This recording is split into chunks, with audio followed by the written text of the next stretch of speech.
Hello friends, आपके अपने YouTube channel maths by Vidyasagar पर स्वागत है। मेरे चैनल को सब्सक्राइब करें, लाइक करें तथा शेयर करें। आज जो हम क्लास 10th के लेसन्स 1 को पढ़ेंगे, एक्सरसाइज नंबर 1.3 के सवालों को पढ़ेंगे। प्रश्न संख्या 5 है, सिद्ध कीजिए कि कड़ी में 5 एक अपरिमेय संख्या है। अब देखिए, अपरिमेय संख्या किसे कहते हैं? वह संख्या जिसे p/q के रूप में नहीं लिखा जा सकता है उसे हम अपरिमेय संख्या कहते हैं। तो यही हमें सिद्ध करना है कि कड़ी में 5 एक अपरिमेय संख्या है। तो हम जो है इसको जो है सिद्ध करना है कि कड़ी में 5 एक अपरिमेय संख्या है। तो हम इसको मान लेते हैं कि कड़ी में 5 एक परिमेय संख्या है। तो कड़ी में 5 एक परिमेय संख्या होगा तो परिमेय संख्या के नियम का पालन करेगा। यदि पालन नहीं करेगा तो हम कह सकते हैं कि कड़ी में 5 एक अपरिमेय संख्या है। हम जो मानेंगे कि कड़ी में 5 एक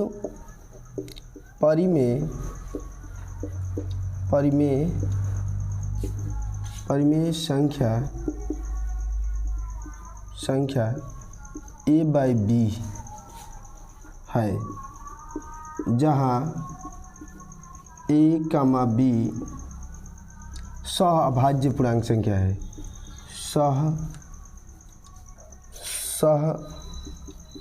सहअभाज्य पूर्णांक संख्या है। देखिए a और b जो है, देखिए हम माने कि कड़ी में 5 एक परिमेय संख्या है, a/b है, जहां a और b सहअभाज्य संख्या है। a और b सहअभाज्य का अर्थ होता है, सहअभाज्य संख्या वह संख्या कहलाती है जिसका मौसा जो है HCF जो है 1 होता है, उसे हम सहअभाज्य संख्या कहते हैं। मतलब सहअभाज्य संख्या वह संख्या है जिसका HCF या मौसा 1 होता है, उसे हम सहअभाज्य संख्या कहते हैं। जैसे मान लेते हो कि 4 और जो है हम ले लेते हैं 5, 4 और 5 का यदि हम मौसा निकालेंगे तो क्या आएगा? 1 आएगा। तो यह जो एक सहअभाज्य संख्या है। सहअभाज्य का मतलब कि ये दोनों आपस में कटेंगी नहीं। यदि ऊपर वाला 2 से कटेगा तो नीचे वाला नहीं कटेगा, और नीचे वाला यदि 2 से कटेगा तो ऊपर वाला नहीं कटेगा। 3 से भी कटेगा तो ये तीनों से नीचे नहीं कटेगा। मतलब दोनों जो है एक समान संख्या से नहीं कट सकती है, उसी को हम सहअभाज्य कहेंगे। मतलब सहअभाज्य परिमेय ये कहलाएगा। अब देखिए, सहअभाज्य का परिभाषा मैंने बता दिया कि वह संख्या जिसका मौसा जो है 1 होता है, उसे हम सहअभाज्य कहते हैं। अब देखिए, इसको हमने माना है कि परिमेय है नहीं, लेकिन हमने माना है। अब यदि परिमेय होगा तो परिमेय के नियम का पालन करेगा, और नहीं पालन करेगा तो हम कह देंगे कि कड़ी में 5 एक अपरिमेय संख्या है। अब देखिए, इसमें जो है कड़ी में 5 बराबर a/b है। हम जो है दोनों पक्षों का वर्ग करेंगे, लिखेंगे दोनों पक्षों का वर्ग करने पर, दोनों पक्षों का वर्ग करने पर दोनों पक्षों का वर्ग करते हैं। यदि वर्ग करेंगे तो इधर बताइए, कड़ी में 5 का वर्ग क्या हो जाएगा? 5। इधर हो जाएगा a² बटा में b²। अब देखिए, ये जो है इधर भाग है तो इधर आएगा तो गुणा हो जाएगा, और ये गुणा हो जाएगा तो उधर जाएगा तो भाग हो जाएगा। तो b² बराबर हो जाएगा a² बटा में 5। अब देखिए, b² बराबर a² बटा में 5। इसका मतलब कि a² में हम 5 से भाग देंगे तो b² आ जाएगा। इसका मतलब कि a² में यदि हम 5 से भाग देते हैं तो b² आ जाता है। इसका मतलब a² कटता होगा। यदि a² 5 से विभाज्य होगा तभी तो b² आएगा, अर्थात a² 5 से क्या है? विभाज्य है। तो यही लिखना है हमें कि a² 5 से विभाज्य है। अब देखिए, a² यदि 5 से विभाज्य है तो a भी क्या होगा? इसलिए a भी 5 से विभाज्य होगा। 5 से विभाज्य माने 5 से कट जाएगा, विभाज्य होगा। अब यदि जो है a जो है 5 से विभाज्य होगा तो हम मान लेते हैं कि 5, और यदि जो है a 5 से विभाज्य होगा तो भागफल कुछ ना कुछ आएगा, और भागफल को हम क्या मान लेते हैं? c मान लेते हैं।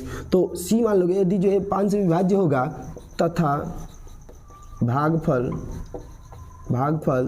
c होगा। अब देखिए, 5 से विभाज्य होगा तो शेष 0 बचेगा। तो हम जानते हैं कि भाज्य बराबर क्या होता है? भाज्य बराबर भाजक गुणे भागफल। तो भाज्य क्या है? a में हम 5 से भाग दे रहे हैं, तो जिसमें भाग देते हैं उसे भाज्य कहते हैं। तो a हो गया आपका भाज्य, और भाजक क्या हो जाएगा? 5 इंटू भागफल क्या हो जाएगा? भागफल जो है c है, रिमाइंडर r प्लस r कहते हैं। भाज्य बराबर होता है भाज्य बराबर होता है भाजक गुणे भागफल प्लस शेषफल। तो बताइए 5 से विभाज्य है, इसका मतलब 5 से a कट रहा है तो शेष बचेगा नहीं और शेष बचेगा नहीं तो हम शेष लिखेंगे नहीं, तो ए बराबर आ जाएगा 5c, ए बराबर आएगा 5c। अब देखिए इसको हम मान लेते हैं समीकरण नंबर 1 और इसको हम मान लेते हैं समीकरण नंबर 2 और यहाँ से पुनः हल करते हैं। ए बराबर क्या है 5c, मतलब ए का मान जो है समीकरण 1 में रखने पर हम लिखेंगे ए का मान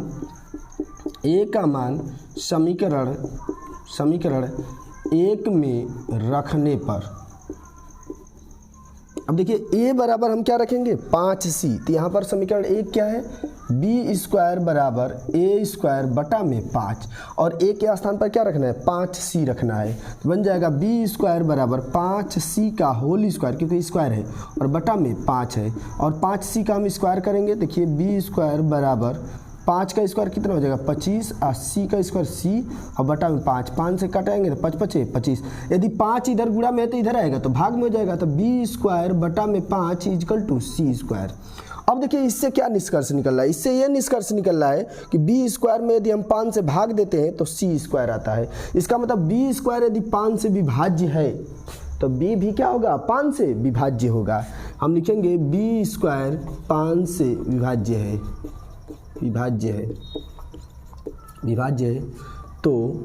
तो बी भी 5 से विभाज्य होगा। अब देखिए हम जो यहाँ पर अब लिख देते हैं, लिखना है एक लाइन लिखना है। अब देखिए बी स्क्वायर 5 से विभाज्य है क्यों, यहाँ से निष्कर्ष निकलता है समीकरण नंबर 3 से जो है ये निष्कर्ष निकल रहा है कि बी स्क्वायर में यदि हम 5 से भाग देते हैं तो सी स्क्वायर आता है। इसका मतलब ये हुआ कि बी स्क्वायर 5 से कट रहा है तभी तो सी स्क्वायर आएगा। तो बी स्क्वायर यदि 5 से कट रहा है तो बी भी 5 से क्या होगा 100% है कि कटेगा ही कटेगा।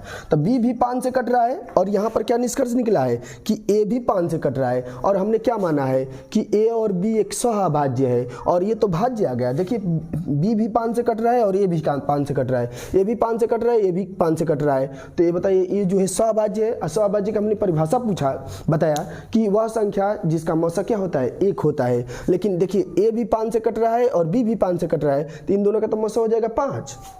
इसका मतलब कि ए और बी जो है हमारा क्या आ गया भाज्य आ गया, अभाज्य नहीं है, सहअभाज्य नहीं है, आ गया भाज्य। इसका मतलब कि ए भी 5 से कट रहा है और बी भी 5 से कट रहा है। इसका मतलब यहाँ पर हमने सहअभाज्य माना है।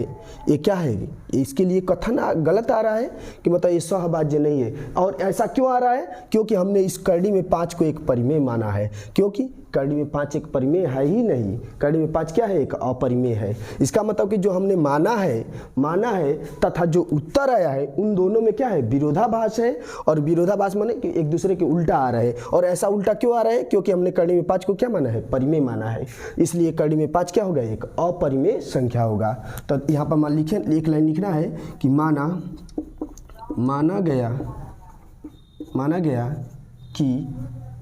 माना गया कि करड़ी में 5 एक परिमेय है, लेकिन उत्तर इन दोनों में विरोधाभास है।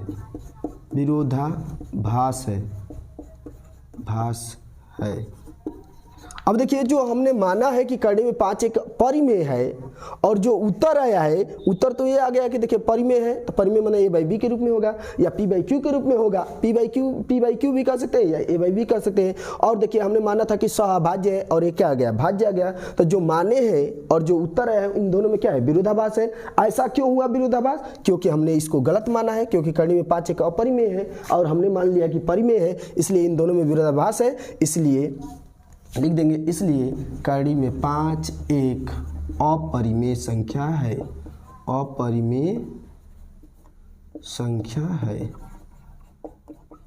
इस प्रकार हम प्रश्न संख्या 1 को हल करेंगे, मतलब इस प्रकार प्रश्न संख्या 1 को हम सिद्ध करेंगे।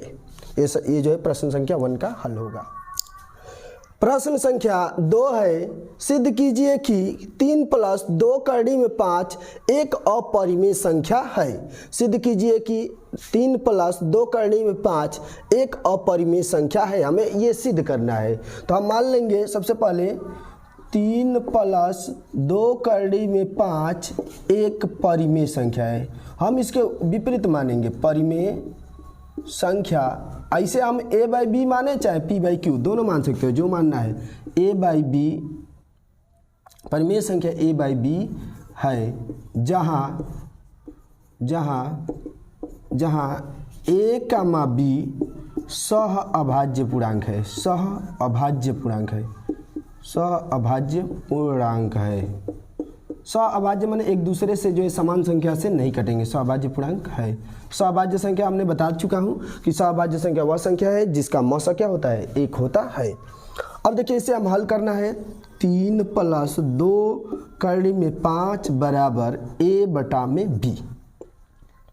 देखिए ये 3 जो है प्लस में है, उस पर जाएगा तो किस में हो जाएगा, माइनस में। इधर जो है जोड़ है बराबर के उस पर ले जाएंगे तो घट जाएगा। 2 करड़ी में 5 बराबर a बटा में b - 3। ये बताइए गुणा है तो उधर जाएगा तो भाग हो जाएगा। देखिए इस 2 का गुणा इधर लेकर चले जाएंगे। करड़ी में 5 बराबर, पहले इसको हर बराबर कर लेते हैं, उसके बाद से इस 2 को लेकर जाएंगे। b गुणे 3 क्या हो जाएगा, 3b। तो ये हो जाएगा -3b बटा में b। और ये बताइए b जो है भाग में है तो इधर आएगा तो गुणा हो जाएगा तो 2b होगा, और 2b इधर गुणा है तो उधर जाएगा तो भाग। इसका मतलब कि ये 2 जो है गुणा में है तो 2 गुणा में है तो इधर आएगा तो क्या बन जाएगा, भाग, मतलब नीचे हो जाएगा। करड़ी में 5 बराबर हो जाएगा a - 3b और बटा में 2b। अब देखिए इसमें जो है पूर्णांकों का यदि हम जोड़ घटाना करते हैं, देखिए पूर्णांकों का यदि जोड़ घटाना करते हैं तो परिमेय संख्या प्राप्त होता है। इसका मतलब a - 3b बटा में 2b, और a और b क्या है, पूर्णांक है। पूर्णांकों का जोड़ करें या घटाना करें सदैव जो है परिमेय संख्या होती है। तो ये जो है तुम्हारा हुआ, ये जो हुआ परिमेय संख्या हुआ, लेकिन करड़ी में 5 एक क्या है, अपरिमेय संख्या है। अब देखिए ये जो है परिमेय है और ये क्या है, अपरिमेय है। और ऐसा संभव नहीं कि परिमेय और अपरिमेय दोनों बराबर हो सके।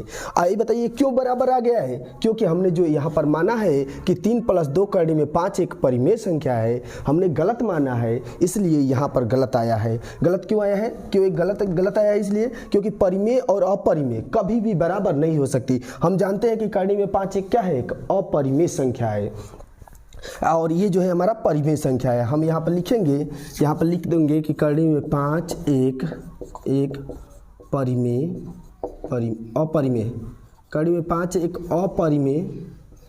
अपरिमेय संख्या है। करड़ी में 5 एक अपरिमेय संख्या है तथा a - 3b बटा में 2b एक परिमेय है, एक परिमेय है। अब देखिए एक करड़ी में 5 एक अपरिमेय है और a - 3b बटा में 2b एक परिमेय संख्या है, और ऐसा संभव नहीं कि परिमेय और अपरिमेय दोनों बराबर हो सके, और बराबर नहीं हो सकती। इसका मतलब कि जो हम माने हैं और जो उत्तर आया है इन दोनों में क्या है, विरोधाभास है। इसलिए 3 + 2 करड़ी में 5 एक परिमेय संख्या नहीं होगी, अपरिमेय संख्या होगी। और लिख दोगे ऐसा संभव नहीं है कि परिमेय अपरिमेय के बराबर हो, अपरिमेय के बराबर हो। देखिए बराबर हो, देखिए ऐसा संभव नहीं कि कभी भी परिमेय और अपरिमेय के बराबर हो। यहाँ पर क्यों आया है, क्योंकि हमने यहाँ पर जो एक परिमेय माना है, इसको गलत माना है, क्योंकि ये तो अपरिमेय है और हमने क्या मान लिया है, परिमेय, इसलिए बराबर आया है। तो इन दोनों में जो है क्या है, विरोधाभास है, और इसलिए जो है 3 + 2 करड़ी में 5 एक क्या होगा, अपरिमेय संख्या होगा। इसलिए 3 + 2 करड़ी में 5 एक अपरिमेय संख्या है, अपरिमेय संख्या है। इस प्रकार प्रश्न संख्या 2 का हल होगा कि 3 + 2 करड़ी में 5 एक अपरिमेय संख्या है। प्रश्न संख्या 3 है, सिद्ध कीजिए कि निम्नलिखित संख्याएं अपरिमेय है। अब देखिए हमको प्रश्न संख्या 3 में जो है 3 क्वेश्चन दिया हुआ है और तीनों को सिद्ध करना है कि अपरिमेय संख्या है। बहुत सिंपल है। अब देखिए हम पहले को हल करते हैं। पहले को यदि हम हल करेंगे तो देखिए क्या है, हल करेंगे तो हमको वही बात मानना है हरदम, 1 बटा करड़ी में 2 एक परिमेय संख्या, एक परिमेय संख्या p बाई क्यू मानो चाहे a बाई बी मानते हैं, हम जो a बाई बी मानते हैं, a बाई बी है जहाँ a, b एक सहअभाज्य है, सहअभाज्य संख्या है, सहअभाज्य संख्या है। देखिए हमने मान लिया 1/2 एक परिमेय संख्या a बाई बी है, जहां a, b एक सहअभाज्य संख्या है। अब देखिए हम मानते हैं 1/2 बराबर a बटा में b, क्योंकि यही ना है 1/2 में एक परिमेय संख्या है a बाई बी। दोनों का हम व्युत्क्रम कर देते हैं। इसका व्युत्क्रम करेंगे, दोनों का व्युत्क्रम करने पर लिख दे व्युत्क्रम। व्युत्क्रम का अर्थ ये होता है अंश को हर बना दो, हर को अंश बना दो। तो हर जो है तो ऊपर चला जाएगा, कड़ी में 2 और बटा में 1, लिखे चाहे ना लिखे, हर को 1 को लिखो चाहे ना लिखो, कोई फर्क नहीं पड़ता। और इसका व्युत्क्रम करेंगे तो क्या हो जाएगा, b बाई ए। देखिए b और एक a जो है पूर्णांक संख्या है, और पूर्णांक संख्या है तो पूर्णांक संख्या से जोड़ करे, घटाना करे, गुणा करे, चाहे भाग करे, सदैव परिमेय संख्या प्राप्त होती है। इसका मतलब b बाई a एक परिमेय संख्या है। और कड़ी में 2 दिखने में लग रहा है, कड़ी में जिसका वर्गमूल नहीं निकाल सकते हैं, जिन संख्याओं का जो है यदि जो है हम वर्गमूल नहीं निकाल पाते हैं, मतलब परफेक्ट स्क्वायर जो नहीं होंगी, पूर्ण वर्गमूल नहीं निकाल सकते हैं, वो जो है सदैव अपरिमेय संख्या होती है। कड़ी में 2 का हम वर्गमूल नहीं निकाल सकते, इसलिए अपरिमेय संख्या है। लेकिन हमको यहाँ पर लिखना पड़ेगा। अब देखिए कड़ी में 2 क्या है, कड़ी में 2 एक अपरिमेय संख्या है, कड़ी में 2 एक अपरिमेय संख्या है, अपरिमेय संख्या है। कड़ी में 2 एक अपरिमेय संख्या है, लेकिन b बाई ए, लेकिन जो है b बाई ए एक परिमेय है। एक क्या है, एक परिमेय संख्या है, परिमेय संख्या है। अब देखिए कड़ी में 2 एक अपरिमेय संख्या है, लेकिन b बाई ए एक परिमेय संख्या है।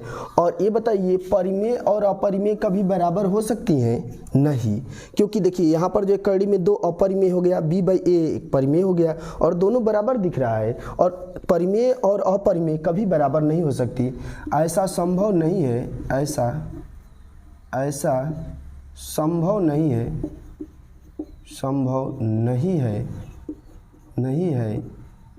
कि अपरिमेय और परिमेय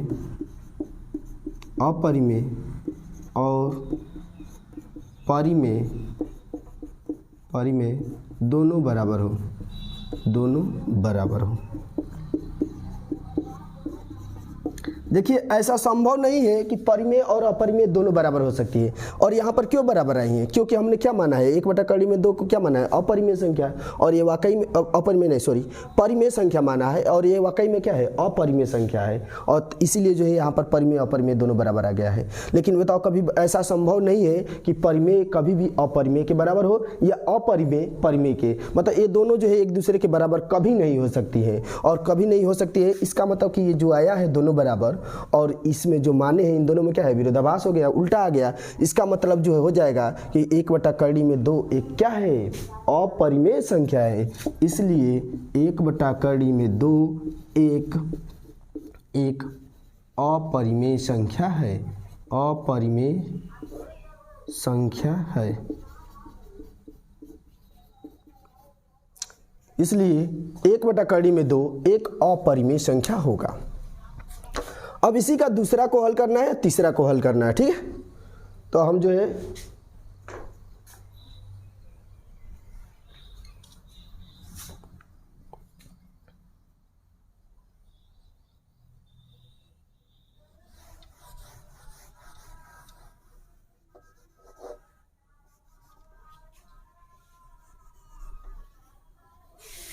देखिए हर दान वही मानना है, इसलिए जो है मैं सबको नहीं मिटका रहा हूँ, जिसका काम है बस उसको मिटका दे रहा हूँ। जिसको मिटकाने की आवश्यकता है, क्योंकि 1/2 में 2 के मिटकाने की आवश्यकता है, उसको मिटका दिए। हम जो है दूसरे वाले को हल करना है, तो बाकी सब वही प्रोसेस मानना है। मतलब ये क्या हो जाएगा, 7/5 एक परिमेय संख्या a बाई बी है, जहाँ a, b एक सहअभाज्य संख्या। इतना प्रोसेस तो हमको हमेशा मानना है। अब बताइए यहाँ पर लिखेंगे 7/5 बराबर किसके बराबर है, a बाई बी के, क्योंकि इसी को ये परिमेय संख्या a बाई बी माने हैं। बताइए 7 गुणा में इधर आएगा तो भाग में हो जाएगा, 5 बराबर हो जाएगा a बटा में